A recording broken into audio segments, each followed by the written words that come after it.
Isel. Sis.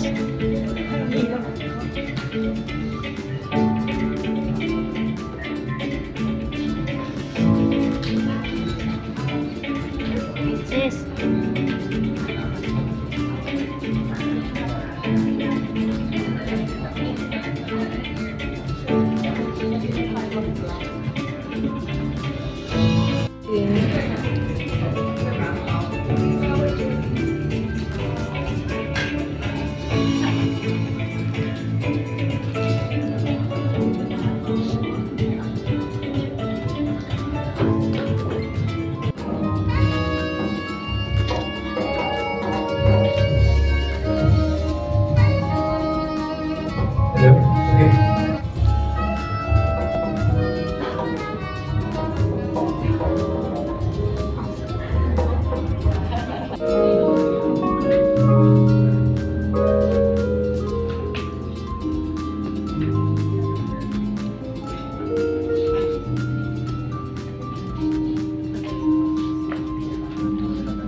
Thank you so much, Galen. That was so beautiful.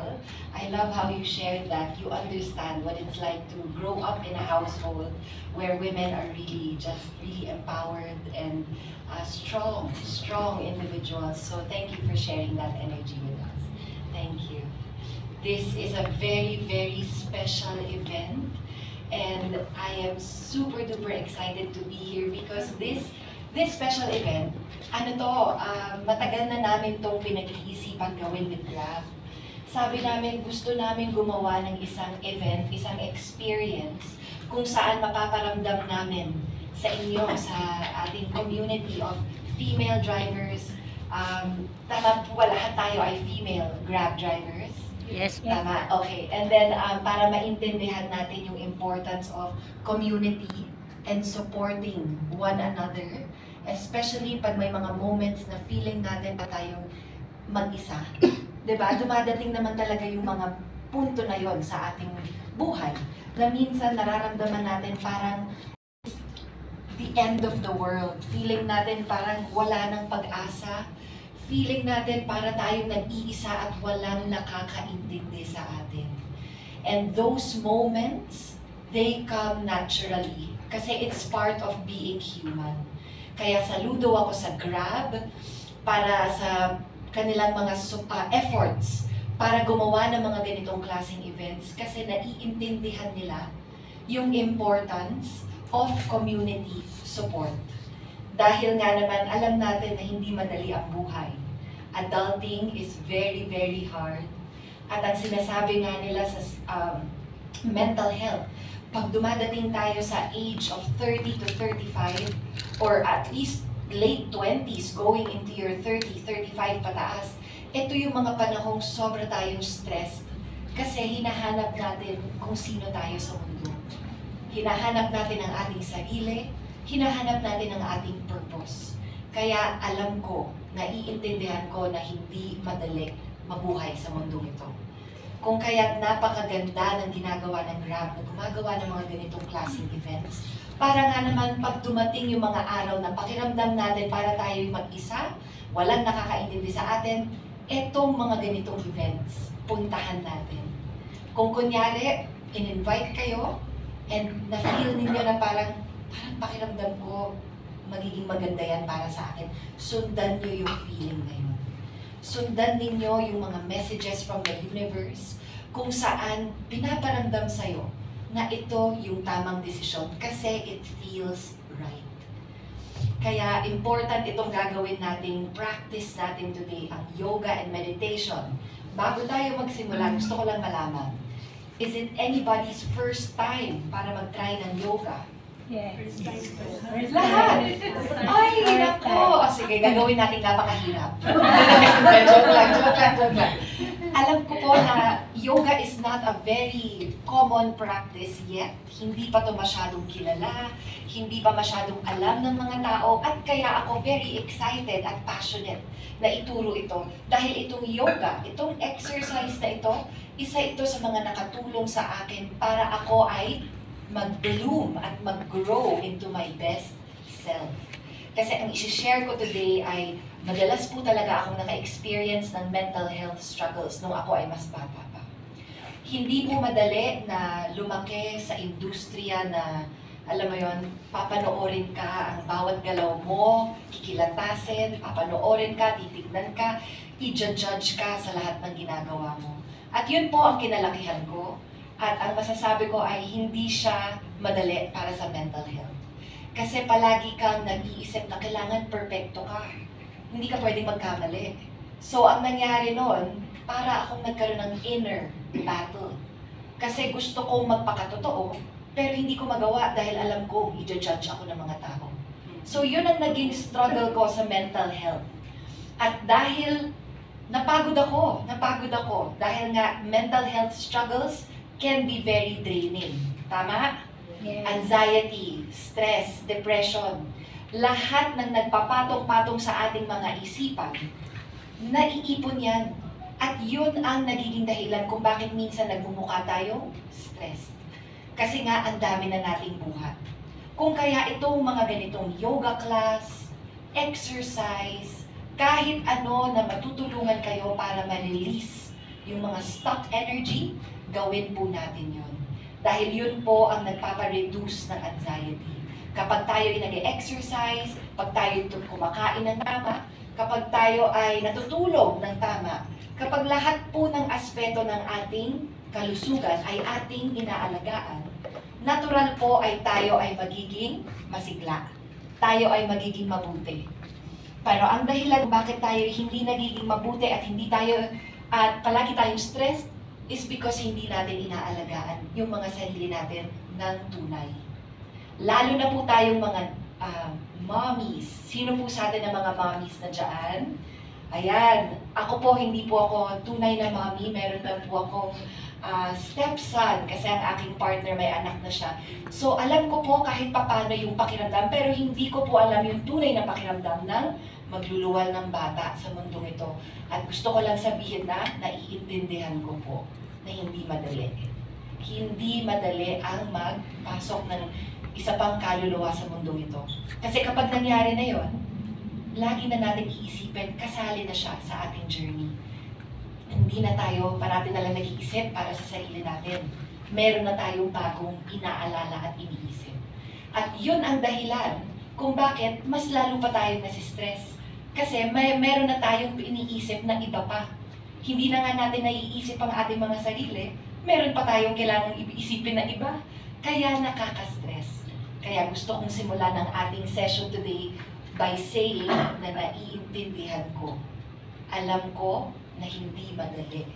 Kung nandito kayo ngayon, ibig sabihin, deserve ninyo talaga.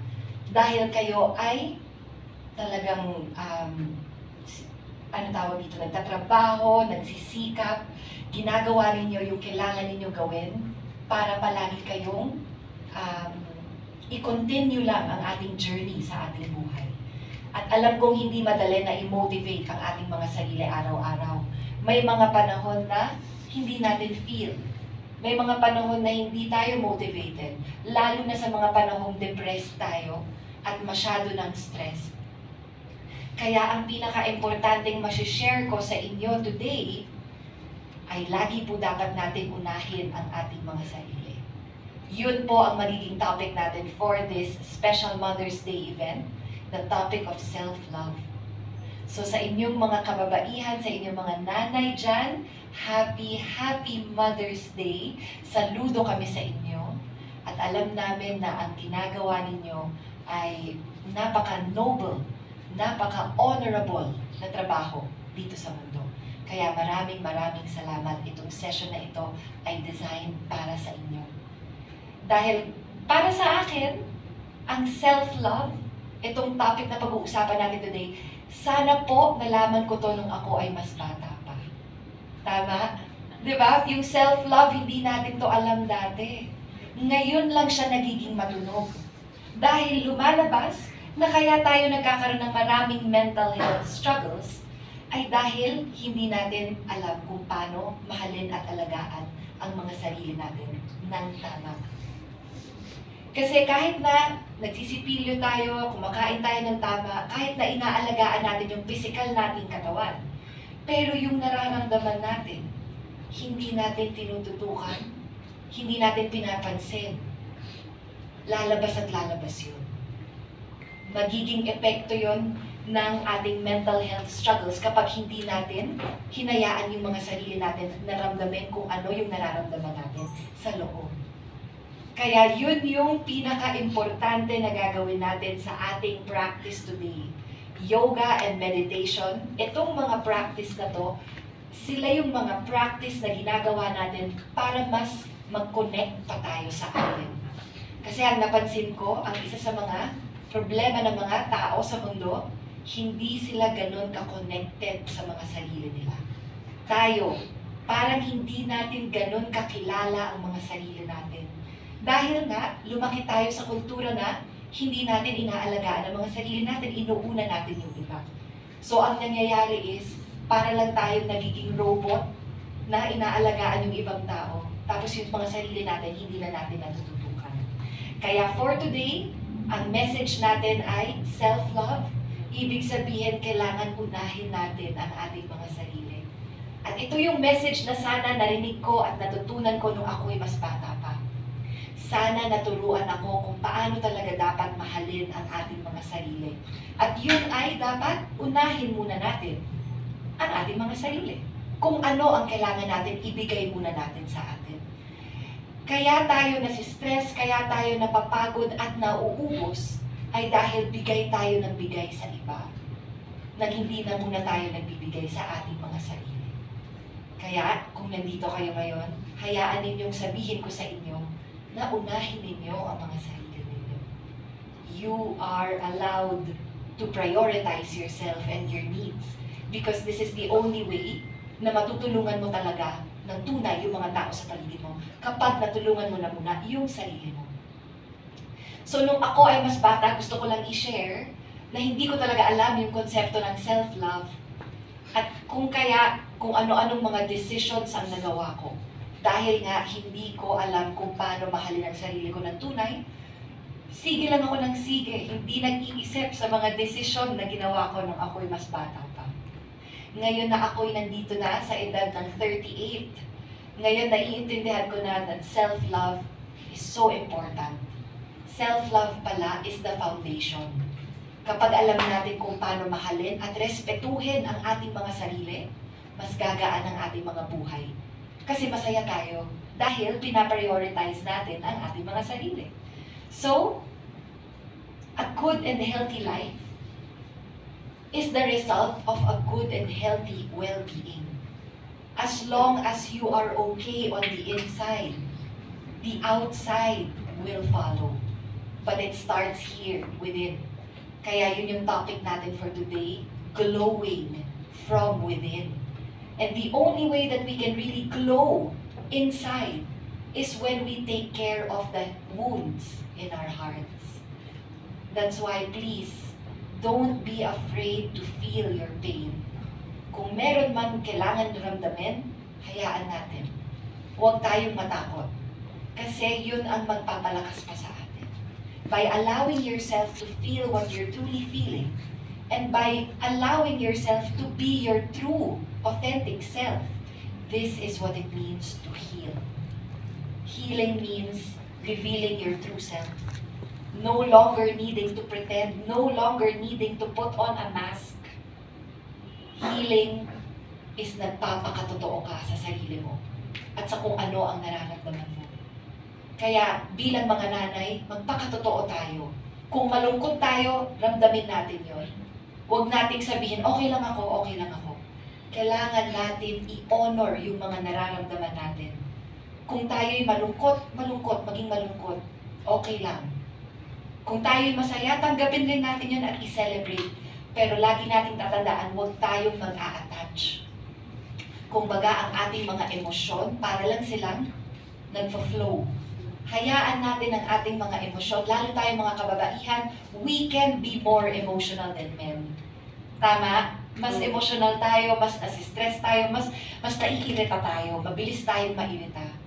So, ang point ng healing, it is just to allow yourself to feel and let the feelings flow. Do not suppress and do not ignore what you're feeling. Mas nagiging healthy ang well-being natin kapag lagi lang tayong regular na nagre-release at nag-e-express ng ating mga emotions. Alam nyo ba na ang depression, ang opposite ng depression ay expression. Kaya tayo nade-depress ay dahil hindi tayo nag-e-express ng ating nararamdaman. Kaya sa ating mga kababaihan, sa ating mga nanay dyan, please honor yourselves and celebrate yourselves by being true to yourselves. So that is what self-love is about. Self-love is allowing yourself to be who you really are. Kasi, aminin po natin, pag palagi tayong nagpe-pretend, pag palagi tayong nag-fake, nag-acting, nakakapagod. So, magpakatotoo na lang tayo. At yun po ang magdadala ng healing energy sa atin when we allow ourselves to just be who we really are. So, let's work with that energy for today, okay? Ang energy of self-love. The energy of deserve. Deserve natin to be here. Deserve natin to celebrate ourselves kasi tayo lang naman talaga ang may alam kung ano ang pinagdaanan natin, kung ano ang mga pagsubok na hinarap natin para makarating kung nasan tayo today. So for today, be proud of yourselves. Celebrate yourselves. Please connect to your hearts, connect to your breath, connect to your bodies as a way to really celebrate yourselves. Today, love yourselves unapologetically and just be who you really are. Hi! Kasama ko ngayon si Grab Lady Driver Cherry. She followed niyo siya sa Facebook.